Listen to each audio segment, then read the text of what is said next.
사랑하고 축복합니다. 오늘도 주님의 사랑과 은혜로 승리하는 하루가 되시기를 주님의 이름으로 축복합니다.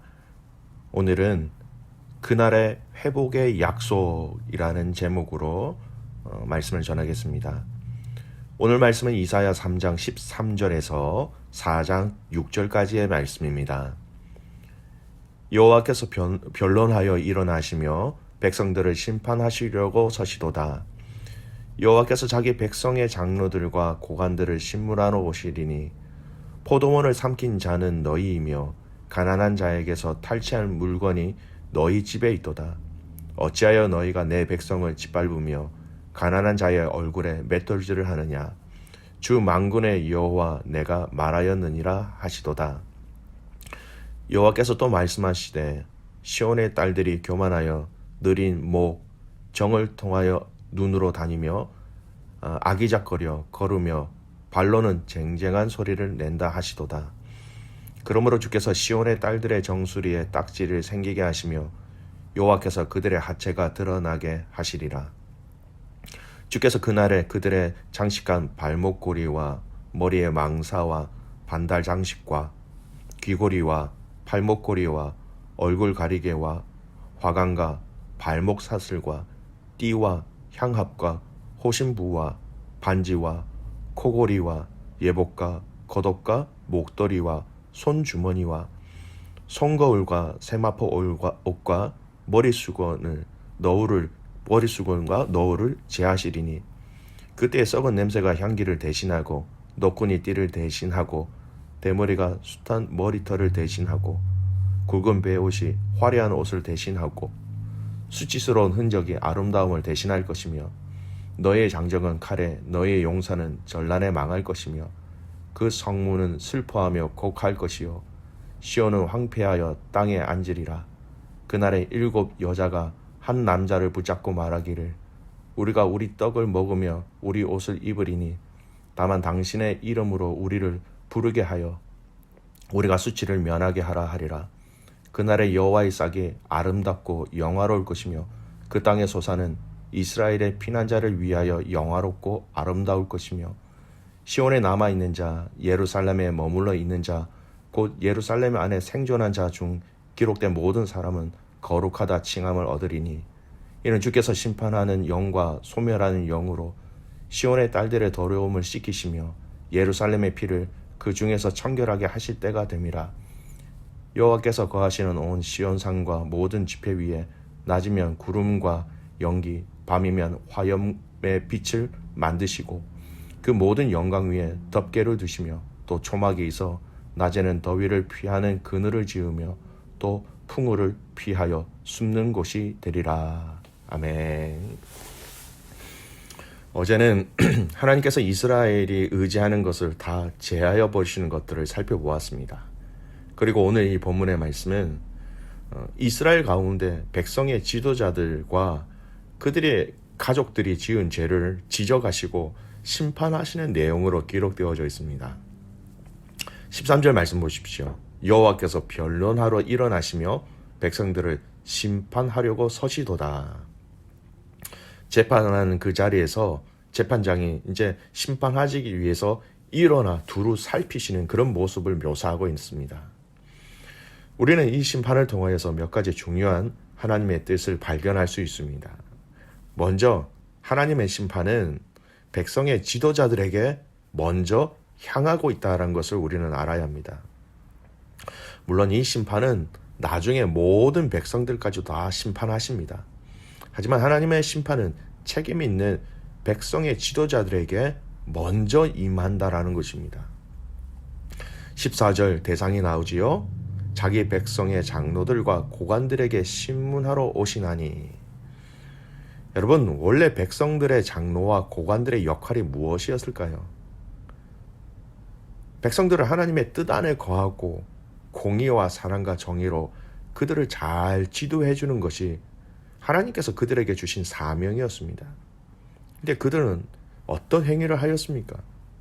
여러분 14절 15절 말씀 하나님은 다 알고 계셨어요. 14절 15절 말씀 보십시오.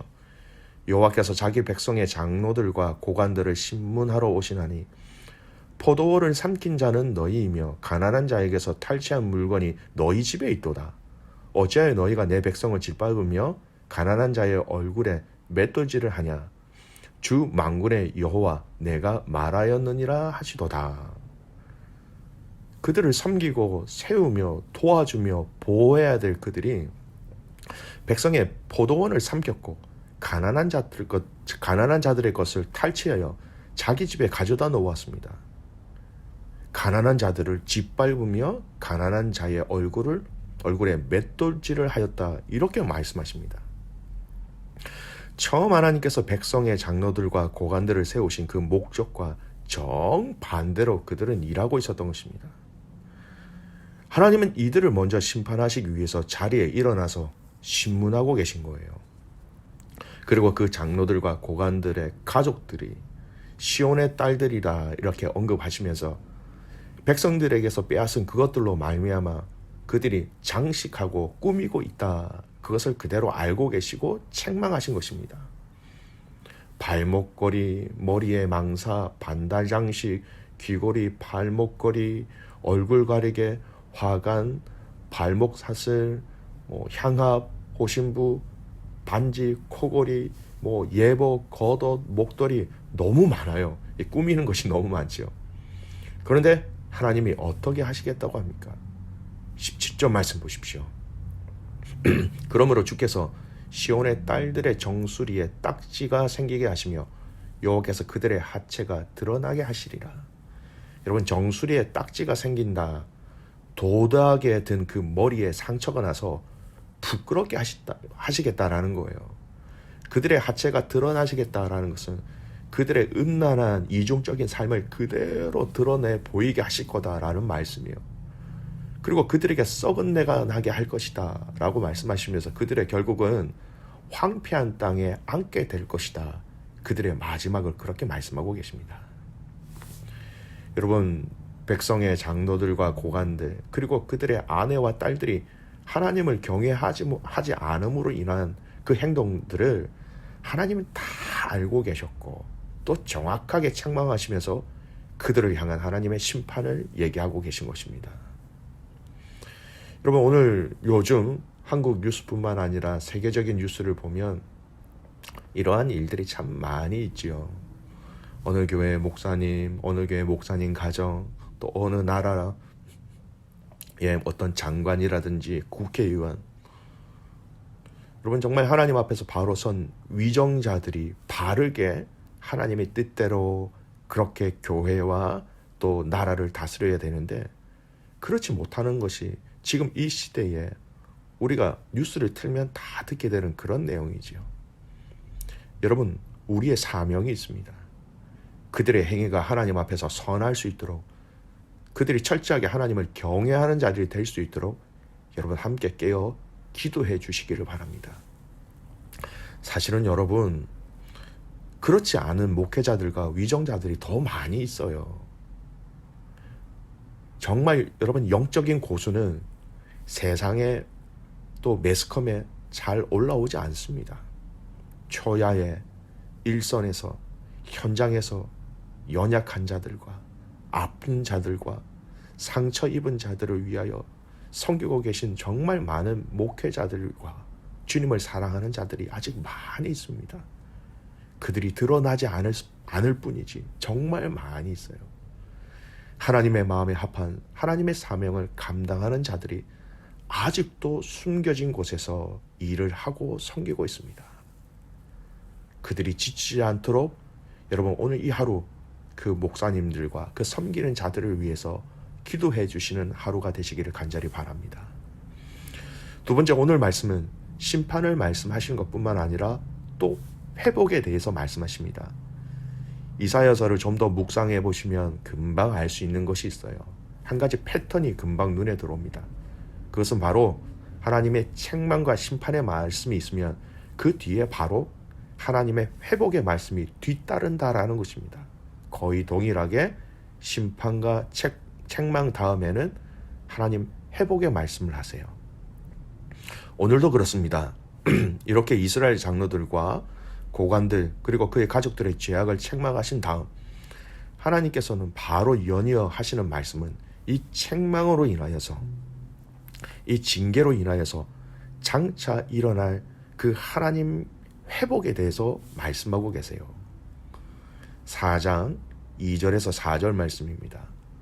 그날에 여호와의 싹이 아름답고 영화로울 것이요 그 땅의 소사는 이스라엘의 피난한 자를 위하여 영화롭고 아름다울 것이며 시온에 남아있는 자, 예루살렘에 머물러 있는 자, 곧 예루살렘 안에 생존한 자 중 기록된 모든 사람은 거룩하다 칭함을 얻으리니 이는 주께서 심판하는 영과 소멸하는 영으로 시온의 딸들의 더러움을 씻기시며 예루살렘의 피를 그 중에서 청결하게 하실 때가 됨이라.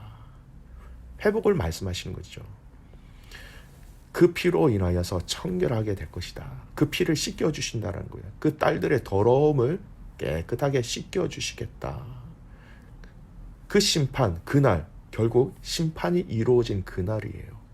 이 예루살렘에 있는 자들을 거룩하다 칭함을 얻을 것이고 내가 다시 이 예루살렘을 깨끗하게 할 것이다 라고 이 심판 가운데 연이어 하나님의 회복의 말씀, 회복의 약속을 말씀하고 계신 것입니다.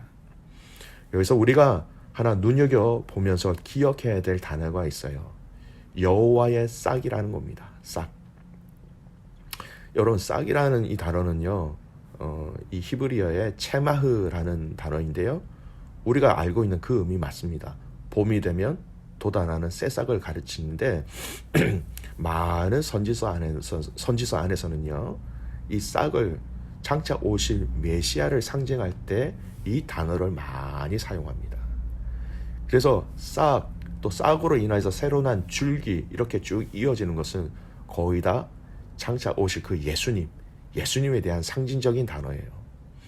예레미야의 말씀에 보면요, 예레미야 23장 또 33장 보면 다윗의 계열에서 날 의로운 가지, 예수님에 대해서 그렇게 얘기합니다. 스가랴 선지자는요, 나의 종의 종가지 이렇게 얘기하죠.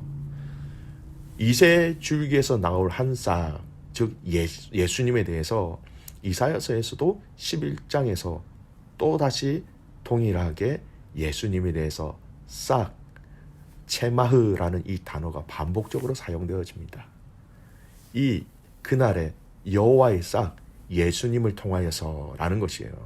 이것은 그 당시의 현장에 대한 그 회복의 말씀도 맞지만 결국은 또 이스라엘의 온전한 회복은 장차 오실 예수님을 인하여서 완전하게 될 것이다 라고 예언하신 말씀이기도 하지요. 예수님을 통한 온전하고 완전한 회복을 이 말씀을 통하여 우리에게 주시는 것입니다.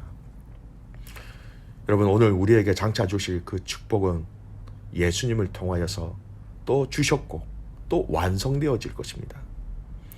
신앙생활은 어느 자리에 있든 무슨 직분을 받았든 어떤 섬김의 자리에 있든 가장 중요한 것은 이 예수님을 인정하고 바라고 기다릴 때 그 모든 자리를 감당해낼 수 있고 그 모든 자리에서 하나님께 영광을 올려드릴 수 있다는 것입니다.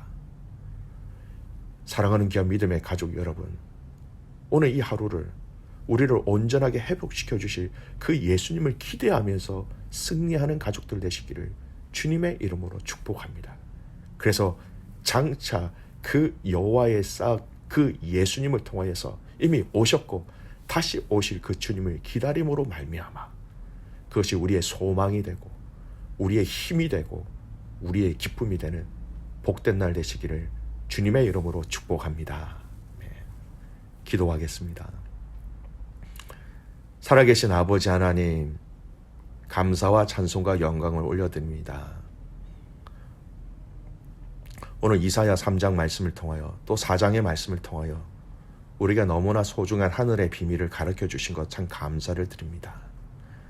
하나님, 이 땅에 이름 없이 빛도 없이 사람들의 주목을 받지 못하는 그 자리에서도 하나님을 사랑하며 하나님을 의지함으로 하나님 주신 그 사명을 감당하고 있는 많은 믿음의 사람들이 있습니다.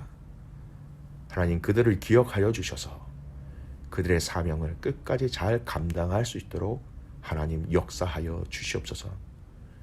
귀한 선교사님들을 위해서 기도합니다. 하나님, 그 선교사님들의 그 사역 가운데 주님의 영광으로 인지하여 주시고 하나님의 살아계심이 마음껏 증거되어 주시도록 그들의 사역과 그들의 기도와 그들의 예배 가운데 좌정하여 주시옵소서. 하나님, 오늘 이 말씀을 우리의 삶에 철저하게 적용하기를 원합니다.